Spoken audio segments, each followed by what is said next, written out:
ঘৰত আনন্দ আৰু সম্পৰ্কৰ চমক বজাই ৰাখিবলৈ জৰুৰী হৈছে সকলো আনন্দময় মুহূৰ্তত মৰমৰ উপহাৰ দিয়াটো। সেইবাবে মধুশ্ৰী জুৱেলাৰ্ছে আনিছে সকলো ৰঙীন ক্ষণৰ বাবে বিশেষ গহনা।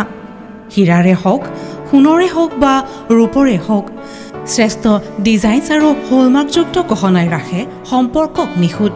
তেনেহ'লে আজিয়ে আনক আনন্দ মধুশ্ৰী জুৱেলাৰ্ছৰ সৈতে। যোগাযোগ কৰক 7002800341 নাইবা ভিজিট কৰক LNB ৰোড, নলবাৰী, অসম।